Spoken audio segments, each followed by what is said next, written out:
The year is 1889. Deep inside a jagged Idaho borehole, a drill bit strikes something that shouldn't exist. It's not a mineral, and it's definitely not a rock. It's a tiny, perfectly crafted clay figurine of a woman, pulled from 300 feet below the surface. According to modern geology, that layer of Earth is 2 million years old. But here's the problem. Humans didn't start making art until about 30,000 years ago. The 1880s was supposed to be the era of steam and top hats. Instead, they became a decade of glitches in the timeline. Artifacts that prove history isn't a straight line. It's a redacted document, from impossible metallurgy to maps of worlds that hadn't been discovered yet. The authorities called them hoaxes, the museums misplaced the crates, and the textbooks stayed silent. But the dirt doesn't lie as well as the historians do. And trust me, number 5 will change how you see the very ground you're standing on. Number 1, the girl from the impossible layer. It was July 1889 in Nampa, Idaho. A man named Mark Kurtz and his crew were drilling for water, fighting the heat and the stubborn earth. They weren't looking for a miracle, just a clean well. But at the 320-foot mark, the sand pump coughed up something that stopped the work cold. It was a tiny, delicate figurine of a woman, barely an inch and a half long. She was crafted from clay, with a geometry that suggested a high level of artistic skill. Her face was detailed, her limbs were elegantly proportioned. The drillers weren't experts, but they knew one thing. At 320 feet deep, you don't find art. You find fossils. According to the Geological Survey, the layer she was pulled from belongs to the Pleo-Pleistocene era. That makes this little clay woman roughly 2 million years old. To put that in perspective, Homo sapiens, you and me, didn't show up on the scene for another 1.7 million years. Professor G.F. Wright of Oberlin College rushed to investigate, expecting a fraud. Instead, he found that the doll was covered in thick iron oxide stains, matching the deep soil perfectly. This wasn't a modern toy dropped down a hole. It was a relic of a civilization that, according to every textbook in your backpack, shouldn't have existed. The scientific community did what it does best when it's scared. It laughed. They claimed the figurine must have fallen down the shaft from a higher, younger layer. But the drill used was a sealed sand pump. Nothing gets in unless the bit is already there. The Nampa image remains a glitch that the Smithsonian would rather you forget, because if she's real, our entire history is a fairy tale. But she wasn't the only unbreakable object found in the 1880s. Wait until you see what was hiding inside a lump of 300-million-year-old coal. Number 2, the machine in the mine. Austria, 1885. A foundry worker named Riedel is breaking apart massive chunks of coal to feed the fires of progress. He swings a heavy hammer, expecting the usual black dust and crumbling shale. Instead, he hears a sharp metallic clink. Deep inside a block of lignite coal, he finds a small, dark metal object. It isn't a fossil. It isn't a diamond. It's a cube. But not just any cube. This one has 4 perfectly flat sides and a deep, precision-cut groove running around its center. It looks like a specialized part from a modern combustion engine. The issue? The coal it was buried in was formed during the Tertiary period. That's at least 20 million years ago. According to the official timeline, humans wouldn't even think about smelting iron for another 19.9 million years. Scientists at the time were backed into a corner, admitting an ancient pre-human civilization had advanced machinery would mean burning every history book in Europe. So they reached for the safety of the stars. They labeled it a meteorite, a fossilized space rock that just happened to look like it was machined in a factory. It was a convenient lie that lasted for decades, but modern analysis of the Salzburg Cube tells a different story. It lacks the nickel and chromium found in almost all meteorites. It is, for all intents and purposes, manufactured iron. Then, as if on cue, The object disappeared from the museum for years. When it finally resurfaced, the original reports were suddenly re-evaluated to sound less impossible. It's funny how the most important discoveries always seem to get lost in the filing cabinet of history, but an iron cube is child's play compared to what was pulled out of a Tennessee burial mound in 1889. A discovery that proved we didn't just forget our history, it was actively erased. Number 3. The stone that spoke too early. In 1889, the Smithsonian Institution, the ultimate gatekeepers of history, were digging in Bat Creek, Tennessee. They were excavating a burial mound, looking for the secrets of the Cherokee.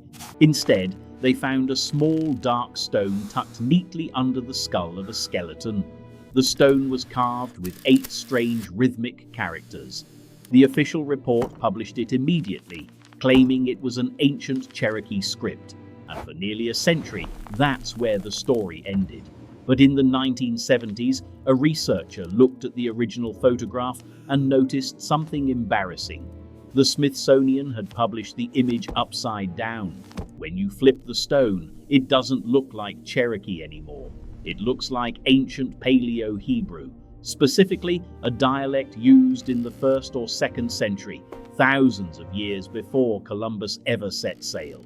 This wasn't just a mistake by the experts, it was a logistical nightmare for the official narrative of the New World. If a group of Mediterranean voyagers reached the heart of Tennessee 2 millennia ago, history is a lie. Suddenly, the Smithsonian's own discovery became an uncomfortable artifact. The skeptics moved in quickly, labeling it a pioneer forgery.